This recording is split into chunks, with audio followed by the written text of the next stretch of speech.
हर हर महादेव मित्रों, महाशिवरात्रि पर्व की सबको बधाई हो। धर्म प्रसारण मैत्री जोशी चैनल में आपका स्वागत है। 117 सालों बाद महाशिवरात्रि का महासंयोग आ रहा है। शनि और शुक्र का अति दुर्लभ योग हो रहा है। शनि अपनी स्वयं की राशि मकर में और शुक्र ग्रह अपनी उच्च मीन राशि में होंगे, जो कि यह बहुत दुर्लभ योग है। इन दो बड़े ग्रहों का इस स्थिति में आना और इस योग में भगवान शिव की आराधना करने पर शुक्र और शनि के दोषों से छुटकारा मिलने के साथ ही नए कार्यों की शुरुआत के लिए भी योग लाभकारी रहेगा।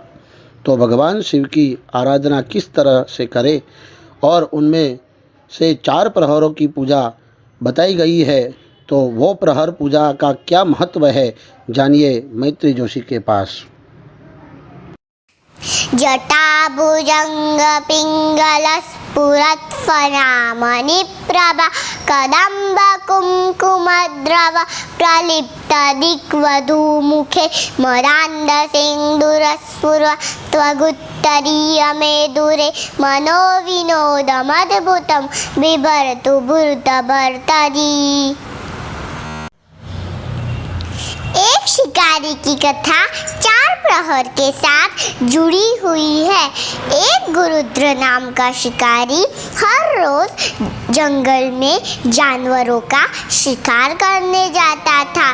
वह परिवार का भरण पोषण करने के लिए शिकार करता था, परंतु एक दिन उसे कोई भी जानवर शिकार करने के लिए नहीं मिल रहे थे, तो वह चिंतित हो गया।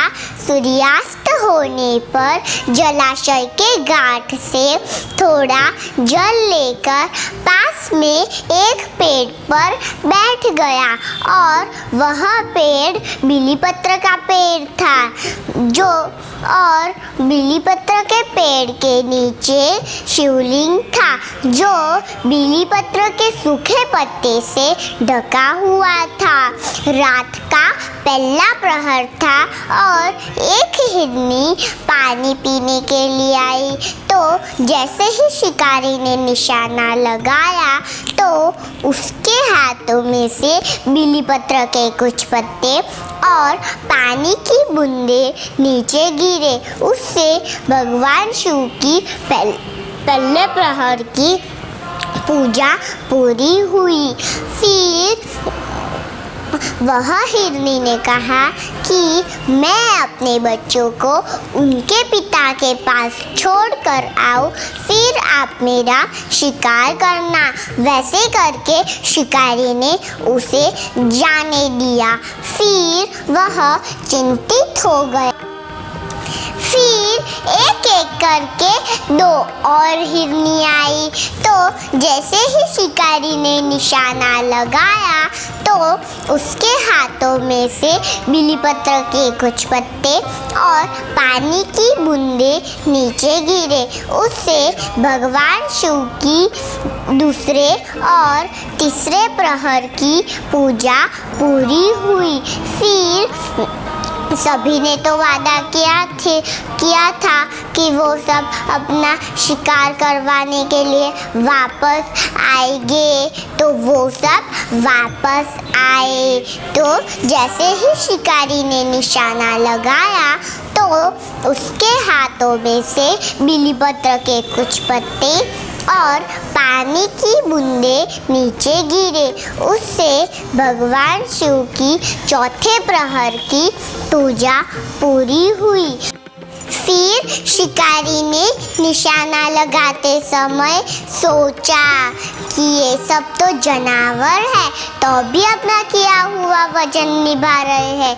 तो शिकारी देखकर शिकारी का मन करुणा से भर गया।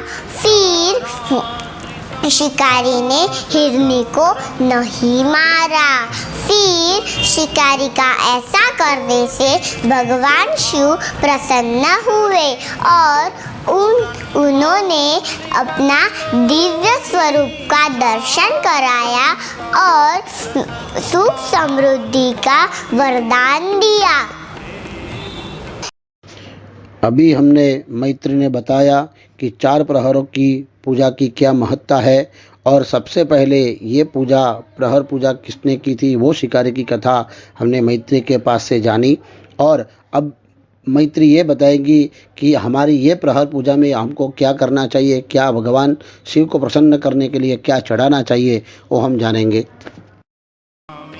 वैसे ही भगवान शिव को प्रसन्न करने के लिए शिवरात्रि के 4 प्रहर के अंदर रुद्राभिषेक करवाना चाहिए और 4 प्रहरों की पूजा के अंदर क्या नैवेद्य चढ़ाना चाहिए वो मैं आप सबको बताऊंगी।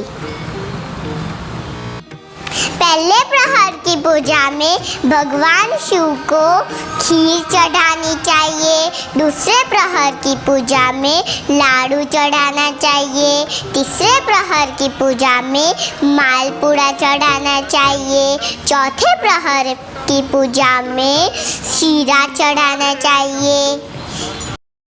बहुत ही महत्वपूर्ण और भगवान सदाशिव भोलेनाथ बाबा को प्रसन्न करने वाली ये मैत्री जोशी के पास से हमने ये पूरी कथा जानी। और यही वीडियो आपको पसंद आया हो तो आप लाइक करें, शेयर करें, सब्सक्राइब करें। और इसका मुहूर्त जानना है 4 प्रहरों की पूजा का तो मेरे स्क्रीन पर आप देख सकते हैं। धन्यवाद। हर हर महादेव।